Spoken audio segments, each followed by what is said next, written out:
qatala fi sabilillahi fuwaqa naqah wajabat lahul jannah.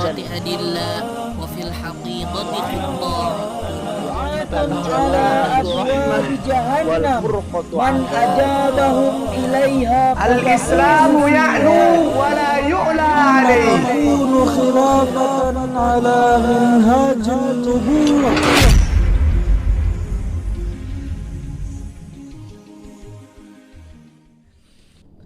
Assalamualaikum warahmatullahi wabarakatuh. Alhamdulillahi wa kafa, wassalatu wassalam ala rasulihil mustafa. Marhaban bikum fi hadzal maqta. Ikhwatil kiram, wafatnya Rasulullah sallallahu alaihi wasallam menandakan kesempurnaan ajaran yang dibawanya, mengangkat semua syubhat, menyingkap segala khilaf. Tidak ada kekurangan dalam setiap teori maupun praktek yang diajarkannya.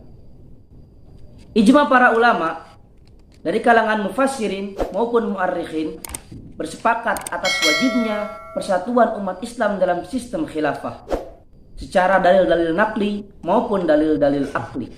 Namun kemudian umat ini dibutakan oleh statement-statement yang berkembang dari pemikiran ulama-ulama su, sehingga fakta sejarah tidak lebih dari sekedar masa lalu, mengubur pelajaran, menghapus hikmah, bahkan menafikan segala keagungannya. Statement khilafah adalah negara kian menyeruak di berbagai lini masyarakat, sehingga menegakkannya sama seperti membangun negara di dalam negara. Menyamakan sistem Qurani dengan aturan versi Yunani merupakan jalan pikir rusak yang tamak. Perbedaan signifikan pun kian tak terlihat ketika pandangan ditutupi hasad dan hawa nafsu jahat. Mari kita simak penjelasan Khalifah Amirul Mukminin Al-Ustadz Abdul Qadir Hasan Baraja. Khilafah bukan negara. Khilafah itu suatu bentuk jamaah untuk mempersatukan umat di muka bumi ini, merupakan kewajiban mutlak, hukumnya wajib, jadi bukan sunnah muakkad. Bersatunya umat yang beriman itu. Caranya kalau bersatu, perintah Allah dan Rasulnya wajib. Tidak ada khilaf ulama kan? Berpecah belah haram, yang mengharamkannya Allah dan Rasul. Tidak ada khilaf ulama. Pemimpin kafir pun menyuruh umatnya bersatu, saking pentingnya bersatu. Nah, pertanyaannya, apakah orang beriman ini diperintah oleh Allah dan Rasulnya bersatu dan diharamkan orang berpecah belah? Terus caranya tidak diterangkan oleh Allah dan Rasulnya, karang sendiri caranya. Itu masalah. Sekarang umat Islam sedunia ini punya masalah yang sangat fatal, menghancurkan Islam, karena mereka karang sendiri cara bersatu. Padahal itu katanya wajib. Sementara yang tidak wajib saja, bapak tidur berkarang sendiri nggak bisa. Apalagi kalau yang wajib dikarang sendiri, sholat zuhur bisa jadi tiga setengah rakaat. Wajib berkarang sendiri. Inilah yang menghancur. Maka apa kesimpulan ulama hasil ijtihad mereka itu bahwa bersatu di karang sendiri inilah yang telah menghancurkan Islam. Maka sekarang hukum Allah tidak laku di negeri ini, di negeri manapun tidak berlaku. Karena apa? Ya karena itu mereka telah maksiat semuanya, mengarang sendiri cara bersatu. Sementara bangun tidur aja karang sendiri nggak bisa. Padahal tidak wajib, tidak berdosa. Allah tidak baca alhamdulillahilladzi ahyana, tidak berdosa. Tapi cuma rugi karena tidak ada pahalanya kan. Itu pun tidak bisa dikarang sendiri. Al-Fatihah gitu kan lebih bagus, lebih lengkap. Alhamdulillahirrahmanirrahim malikum maulid lebih bagus. Tidak bisa karang sendiri. Apalagi ngarangnya lebih jelek lagi. Nah, inilah kehancuran umat Islam di muka bumi ini dengan kehancuran kekhalifahan Islam itu.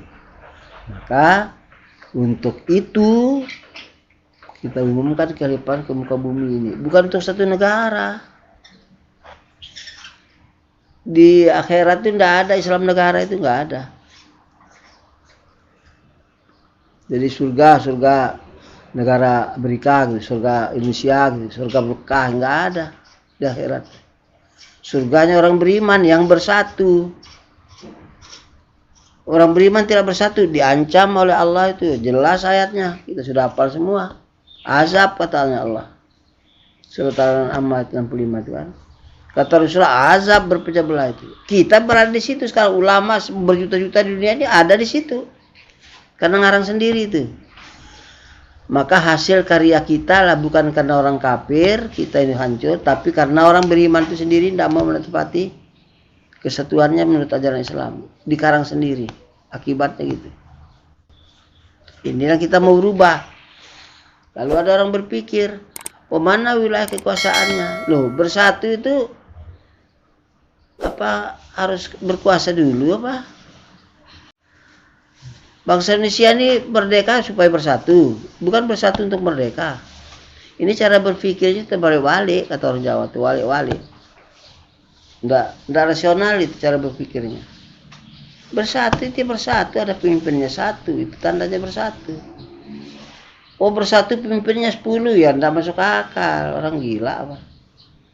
Rumah tangga bersatu, pemimpinnya 1. Perusahaan bersatu, pemimpinnya 1. Yang lainnya wakil-wakil saja, pelengkap saja. Sekolah bersatu, pemimpinnya 1. Masa ada bersatu, pemimpinnya 2, 3 ya, lucu. Itu orang tidak beres namanya. Cara berpikirnya itu loh, tidak usah pakai dalil. Apalagi pakai dalil, ancamnya neraka. Pemimpin kafir menyuruh umatnya bersatu, karena dia pemimpinnya yang nyuruh bersatu itu, maka diancam oleh pemimpinnya. Tidak bersatu, borgol masuk penjara. Kalau kita ini bukan pemimpin yang ngacam kita bersatu, Allah dan Rasulnya. Tidak bersatu, bukan masuk penjara, masuk neraka. Bukan gampang itu. Maka ini harus kita kembalikan umat Islam sedunia, kiai-kiai sedunia ini harus kita ajak berpikir bersatu. Jangan kalian karang-karang sendiri bersatu itu. Apa kalian lebih pintar dari Nabi? Katanya agama sudah sempurna, apa enggak ada yang diwajibkan ini enggak diterangkan. Mana kesempurnaan din itu? Perkara sendiri. Nah ini. Maka karena pemikiran para ulama, para umumnya ulama berpikir itu tadi berhubungannya dengan kekuasaan, maka dia tidak bersatu sebelum nanti kalau sudah berkuasa baru khilafah katanya. Nah, itu masalahnya. Karena sudah keliru, sudah putus asa, sudah namanya sudah ketemu jalan buntu, nggak berani mengumumkan kekalifahan, khawatir dengan kekuatan musuh. Akhirnya dia bikin nama-nama yang dikarang sendiri semau-maunya. Kalau dibilang Anda buat perpecahan, oh tidak, untuk bersatu, semuanya untuk bersatu, untuk bersatu. Caranya karang sendiri, mana agama ini tidak beres berarti. Masa iya karang sendiri? Nah itulah akhirnya dengan karangan itulah setan masuk, mulai berijtihad. Hasilnya para ulama, oh kalau khilafah harus punya wilayah kekuasaan. Nabi aja 13 tahun tidak punya wilayah kekuasaan. Tetap Nabi juga. Maka khilafah alamin aja nubuah. Datanya sudah begitu panjang, datanya setelah Nabi itu khalifah. Masa nggak paham-paham? Artinya kita ini apa ya, kayak orang buta apa enggak melihat kenyataan? Otak kita masa ada berpikir. Dibuktikan setelah Nabi itu khalifah, kok bisa yang lain dulu mempersatukan umat itu. Kan aneh itu. Apa yang pengecut umat Islam ini? Nah ini masalah. Lalu karena diubah kekuasaan, maka ditanyalah, seolah-olah dia itu orang pintar. Yai seolah-olah dia itu kan, mana khilafah, mana wilayah kekuasaannya, mana itu katanya apa hukumnya tidak berlaku. Lucu, bersatunya enggak minta wilayah kekuasaan, dari mana? Aneh. Itu satu pemikiran yang aneh, jalan buntu. Akhirnya bersatunya dikarang sendiri kan. Akhirnya pemimpin Islam itu untuk bersatu umat Islam berapa pemimpinnya? 200. Bukan 20 lagi, 200, 300 pemimpin Islam. Kapan bersatu itu tandanya satu pemimpin, barang bersatu. Itu mah enggak usah orang pintar, ya anaknya dia juga paham istilahnya. Bersatu satu pemimpin, paham lah. Orang buta huruf juga orang kebun kalau sudah dewasa itu paham lah, bersatu itu satu pemimpin. Bapak bersatu di rumah tangga bersatu, pemimpinnya berapa? 2, ya berkelahi. Ya nggak bisa lah. Nah ini prinsip, ini yang kita bawakan umat. Jadi kalau ada yang, wah wilayah kekuasaan, sehingga pemerintah-pemerintah di dunia ini kalau dengar khilafah itu karena mengikut pendapat ulama-ulama yang banyak itu, wah khilafah berarti dia akan merubah negara gitu. Kalau sistem demokrasi, kalau negeri kita khusus umpamanya, Pancasila Undang-Undang Dasar 45 dipraktek secara sistem demokrasi. Ya. Maka orang 2 saja tidak selamanya sama pendapat. Apalagi orang 20, orang 200. Karena sistem demokrasi bebas berpikir kan. Maka rujukan kebenarannya pendapat orang yang dianggap pintar. Pendapat orang banyak. Sekedar contoh saja. Sekarang kalau sistem demokrasi tadi kita bilang rujukannya pendapat orang. Aturan-aturan dibuatnya pendapat orang banyak lah. Yang dianggap mereka cendekiawannya lah. Sementara sistem khilafah rujukannya pendapat Allah yang maha bijak, yang maha kaya, yang maha pengasih, yang maha sempurna, yang maha segala macam. Masa lebih bagus sistem demokrasi dan sistem khilafah? Tapi karena oleh orang yang anti-Islam atau orang yang pengecut dalam Islam membuat istilah, wah kalau khilafah harus berkuasa dulu. Akhirnya bersatunya di karang sendiri. Mungkin karena pengecut, mungkin karena putus asa barangkali, atau mungkin tidak paham kan cara bersatu itu. Dikira agama ini belum sempurna, mewajibkan bersatu cuma ngomong doang Allah itu dan Rasulnya, tapi tidak dikasih tahu caranya, beri karang sendiri. Lalu kalau tidak begitu dia bilang, wah ini hasil ijtihad para ulama. Ya ijtihadnya itulah yang menghancurkan Islam, itu karang sendiri, ya sesuatu yang wajib dikarang sendiri. Nah maka tidak ada jalan keluarnya. Saya kasih contoh tadi, indahnya sistem khilafah itu bukan khilafah negara. Anggap saja negara kita ini negara Pancasila 45. Sistem demokrasi, praktek Pancasila 45 lewat sistem demokrasi.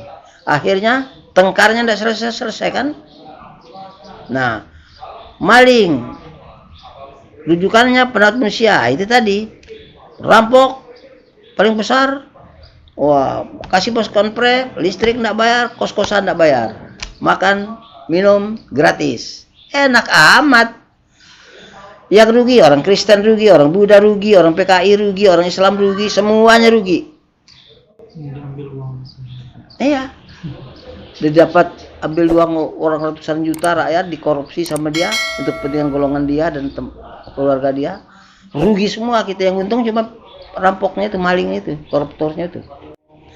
Tapi kalau Islam baru nanti KPK-nya bilang awas, diancam orang. Siapa yang kedapatan korupsi akan dihukum berat. Itu mungkin yang ngomong juga korupsi kecil-kecilan tuh. Orang itu enak dikasih makan perek kok, dikasih gratis listrik, gratis kos-kosan, enak, tidur nyenyak, istirahat, besuk boleh, sama istrinya boleh. Tuh dipelihara gizinya, makannya dikasih bergizi, tidak boleh kurang gizi. Ini kan orang tolol. Coba sistem khilafah, pencuri potong tangannya. Maka kata KPK, mantan menteri anu atau mantan gubernur telah dipotong tangannya karena dia mencuri, alias koruptor, mencuri ratusan juta rakyat, dicuri haknya. Telah dipotong tangannya. Dia ke Amerika. Kata orang Amerika, ini mantan yang keluar di YouTube, tangannya hilang. Pergi ke Jepang, kata orang Jepang, ini mantan yang keluar di itu kemarin. Habis maling ini, hilang tangannya. Lalu KPK-nya bukan mengancam. Kepada bapak-bapak yang terhormat, bila ada kesempatan korupsi dimulai besok, dipersilakan. Mikir orang. Bukan diancam. Kalau sistem demokrasi diancam tidak habis-habis. Tapi kalau sistem khilafah bukan diancam, disuruh. Siapa yang sempat korupsi mulai besok dipersilakan. Tapi awas, tangan hilang. Nah, mikir orang. Sekarang pertanyaannya, rugi enggak orang Kristen? Apa itu kejam? Mana yang lebih kejam dengan sistem demokrasi itu? Sistem demokrasi. Ya, kejam sistem demokrasi, merugikan semua orang yang ada di muka bumi ini. Sistem khilafah untung, orang Islam untung, orang Kristen untung, orang Buddha untung, sak binatangnya untung, nggak ditarik sama maling untuk disembelih, dikasih rumput sama yang punya. Rahmatil alamin. Kok nggak paham-paham? Ini kalau orang Kristen karena tidak belajar, tidak paham, kita kasih tahu, insya Allah bisa paham. Maka Khilafatul Muslimin ini orang Kristen juga mau jadi anggota. Setelah saya terangkan, ada orang kita, maka di Khilafatul Muslimin itu anggotanya Kristen juga, Buddha juga ada. Karena non Muslim dan Muslim, karena kesadaran yang dibutuh, mereka dikasih kemerdekaan. Itulah sistem khilafah, merdeka. Indah sekali sistem khilafah itu.